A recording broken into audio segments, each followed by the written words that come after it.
welcome to this workshop on giving simple Bible studies. If you're here, I'm guessing you're a Christ follower who really wants to share the good news of Jesus with other people. And a lot of us, I think, came to faith through something like a Bible study, But I'm personally kind of ambivalent about that term, Bible study, because you see, I grew up in a non-Christian household and I was actually a staunch atheist all through high school. So it's true that I did not like Bible or study. And the only reason I showed up was I met this friendly guy who, invited me to come out and eat some free food. And after I ate the free food, I felt like, I felt bad if I were just to take off. And so I stayed for the Bible study. But boy, am I glad I stayed, because what I heard that night made me want to come back the next week and the week after that and the week after that. And so week after week, I would come to Bible study as an atheist to hear the Word of God, because somebody was able to explain it to me and show me that the Bible is full of wisdom and insight, and was telling me stuff about purpose and meaning and life and relationships and even my own soul, like things that were way more important and relevant than anything I was learning at school. So I know a lot of us had an experience like that, and we want our friends and family to experience that as well. But since not all of them might be willing to come to a Bible study, sometimes we have to bring the Bible study to them. So this workshop is kind of a crash course to help you prepare a simple Bible study. Now, generally speaking, there's 4 steps to preparing any Bible study. Well, first, you have to study the Bible yourself, right? And note any interesting points that you might be able to draw out of the text. And then you develop those points and what else can be said about that particular idea or principle. After that, you want to organize your content into some structure that kind of makes it easy to understand and relate to. Finally, you want to practice what you prepared. So here we go. First, you got to study the text. And in a way, this is basically what most of us have been doing during our devotion times, when you read a passage from the Bible and you try to take notes of, whatever unusual or interesting points that you might want to think about and talk about more, right? What general principles or ideas or lessons can we draw from the specific events we see in the text? Now, one way to do that, to come up with those ideas, is to ask the 5W and 1H question. Who, what, when, where, why, and how.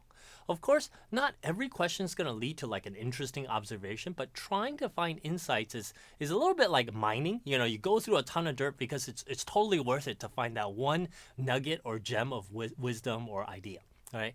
Another way to spot something is to remember that the Bible authors often try to help us out, right, by repeating certain words or phrases and ideas that they really want us to lock into and focus on. Remember, back then, they didn't have bold or underlining or highlighting for text. And so the only way to really emphasize an idea was to repeat it. So be on the lookout for those. Now let's try this out with a text that's familiar to a lot of us, the story of Jesus calming the storm in Mark chapter 4.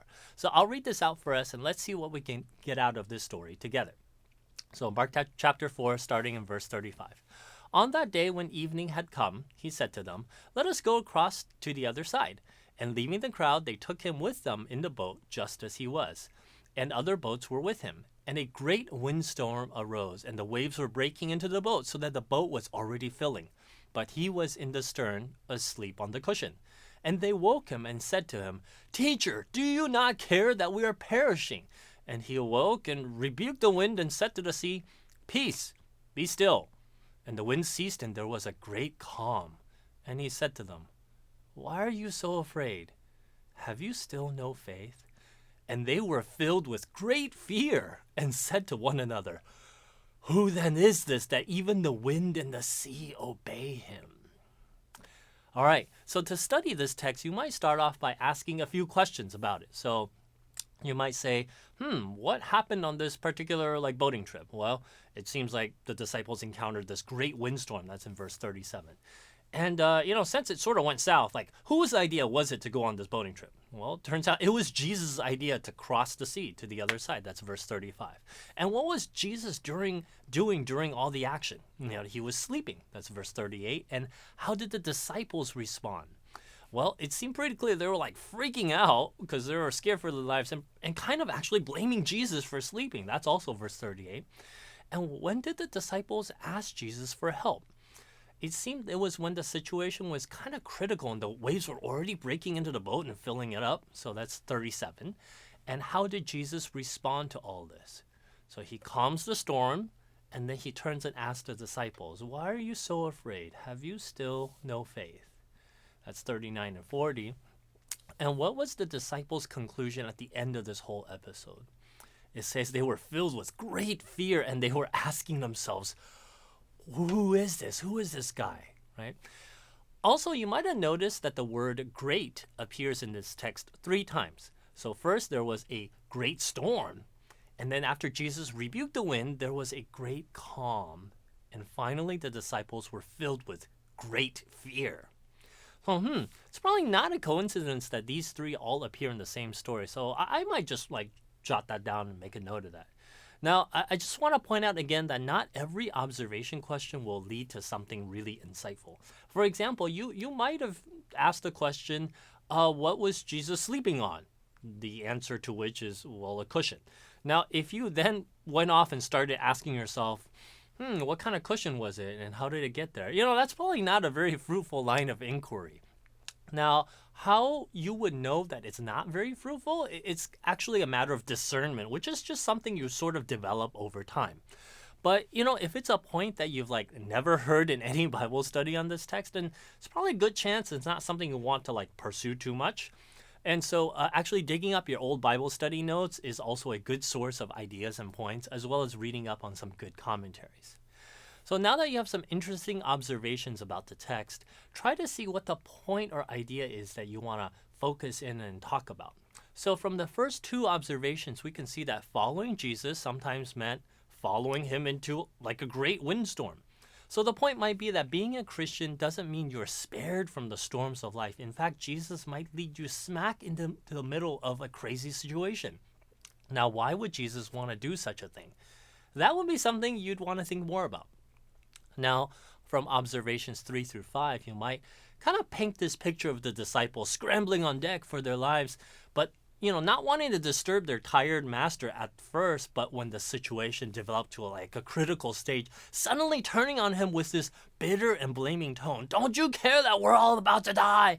And maybe there's something here about the need to ask for help a little earlier. And also it seems so intuitive for us to try to find fault and blame, even though it doesn't help the situation, and even in a situation when our lives are under threat, right? So there's a lot you could also say about Jesus' response when he says, "Why are you so afraid? Have you still no faith?" It seemed like Jesus was a little bit disappointed in the disciples, that maybe by this point he had expected a little more faith in him. And what did he mean by faith? Faith was probably not a sense of total serenity in the midst of a huge storm, but maybe at least some trust in Jesus' heart and motives, enough faith to not assume that Jesus didn't care for them at all. And it's also interesting that Jesus' response seems to juxtapose faith on the one hand against fear and not doubt. So fear is what defeats faith, and that's a truth you can further unpack and explore. And if you look at the repetition of great storm, great calm, great fear, maybe a point you can talk about is that following Jesus feels much more like a roller coaster ride. It's anything but dull and boring.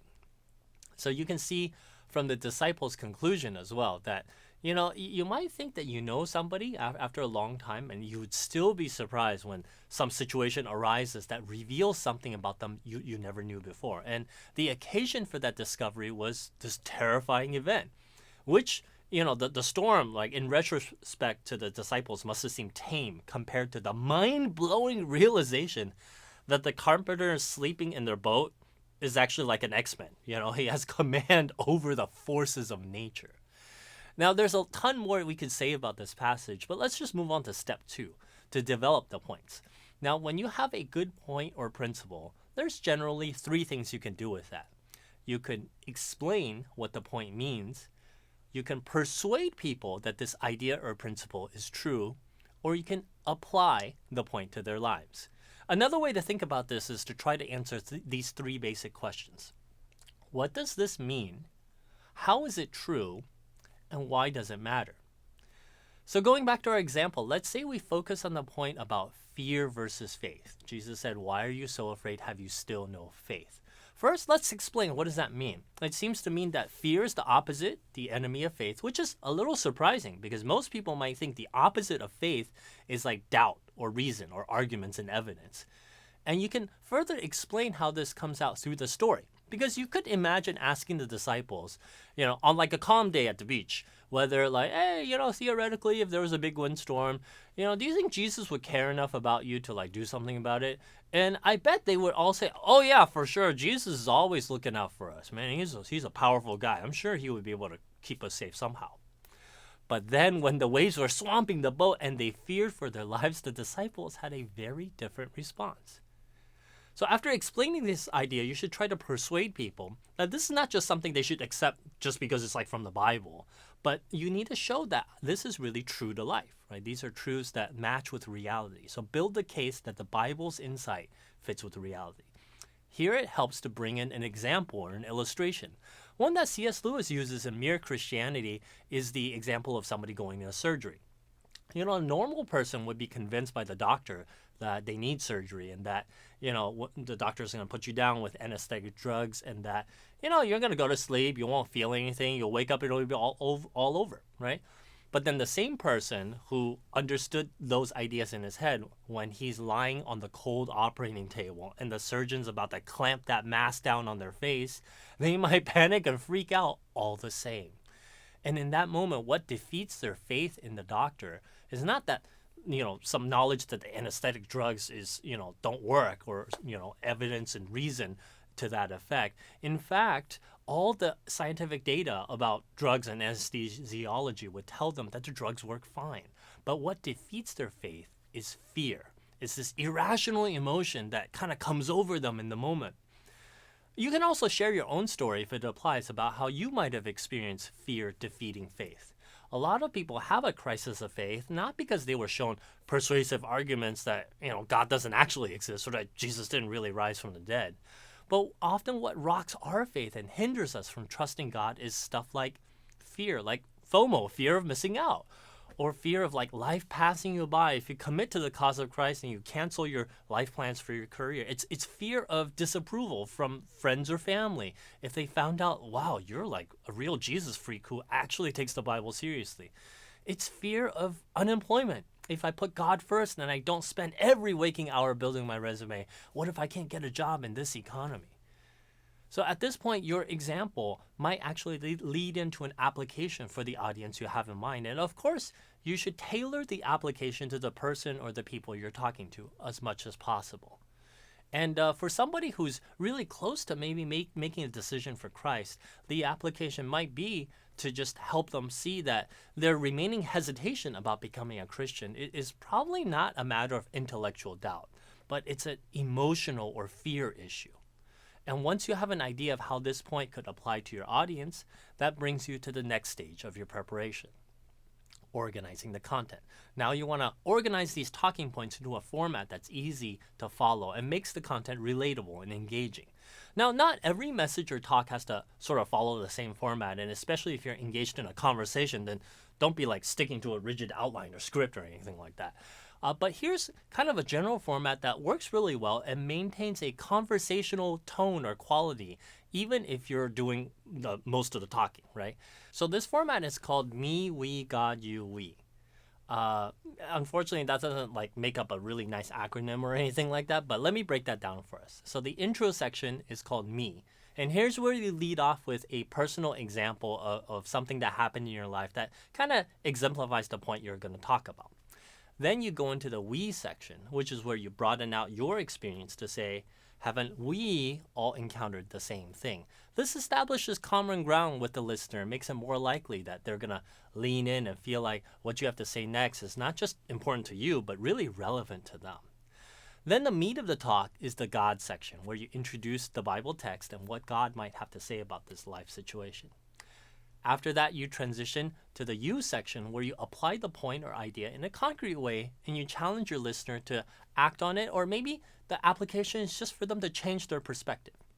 Finally, you can close with another we section But this time, you're casting kind of an inspirational vision about what could happen if we all obeyed God and lived out this truth. So going back to our sample text in Mark chapter 4 about that point of fear versus faith, you might want to open with like a story about how you recently experienced this tension. Maybe like, the other day I had to get my wisdom teeth pulled.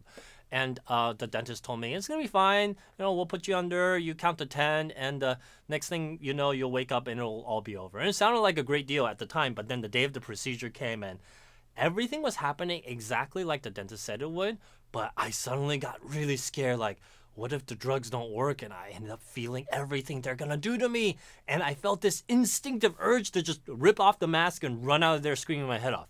Thankfully, I didn't do that, but it took a lot more self-control than I thought to just stand on the table and, take in those deep breaths, right? And I realized in that moment my faith in my dentist was about to fail.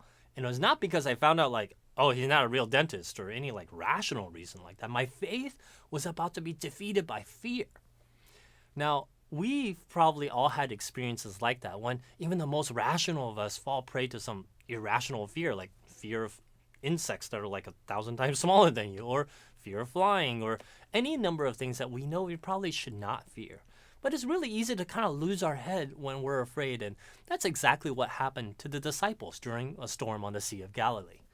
Now, at this point, you would read the Bible text and talk about Jesus' response, how he seemed a little disappointed. They still had no faith, no trust, because he had hoped the disciples' past experiences with him would have assured them of his love and commitment to them by now.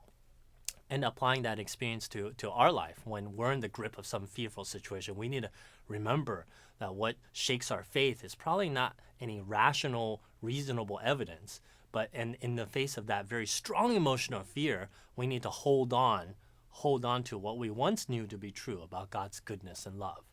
So what might be a fearful situation for you right now, which causes you to doubt God's goodness? Or maybe what's keeping you from trusting God with your whole life? Maybe you can see that it's not really actually any intellectual arguments or evidence against God, but it's a fear of the unknown. What would it be like if I actually made Jesus Christ my Lord? Now, if all of us can remind each other to hold on to what we once knew to be true, we can help one another push back against that fear to do not only what is right, but what is best for us in the end, by trusting God and his very good intentions for our lives. Now, once you have a pretty good idea of what you want to say, it's always great to practice saying that a few times. Whether you're going to speak in front of 1,000 people or just one person, it's always a good idea to practice. Now, a lot of people like transcripting or writing down what they plan to say word for word, and that's okay. But you do have to be mindful that most people do not talk the same way that they write. So if that's you, you might find that the sentences that you crafted and look good on paper sounds kind of awkward or stilted when you actually deliver it. And the only way to discover that ahead of time is to practice saying them out loud. So whether you like to just write out some bullet points or you want to write down stuff word for word, you definitely want to practice saying it out loud. And for oral communication, you want to remember the 4 P's for effective communication: pitch, pace, pause, and punch. Now, depending on the setting, not all of these may apply, but generally it's important to vary your pitch. Do not be monotonic, because it will help people stay more engaged if you vary your pitch. Now, about pace, for most people, it's generally better to talk faster. Your audience can listen about 4 times faster than most people can talk. And when you're able to speed up, everything just is less draggy and just sounds better. Now, having said that, knowing when to pause or slow down is also very important. It's a way to signal to a listener that something's worth paying extra attention to. And related to that is the final P, punch. How to punch out and emphasize your point, making it memorable and effective. Now, a technique for adding punch to your message is something we've actually already talked about: repetition. But you cannot just literally repeat yourself word for word, which is why some people have said that preaching is artful repetition. Now, to repeat yourself artfully, you just have to find different ways of saying the same thing. In other words, do what I'm doing now, communicating the same ideas with different phrasing. For example, after saying fear is what defeats faith, you can repeat yourself by saying, what prevents us from trusting God is often not our reason, but our emotions.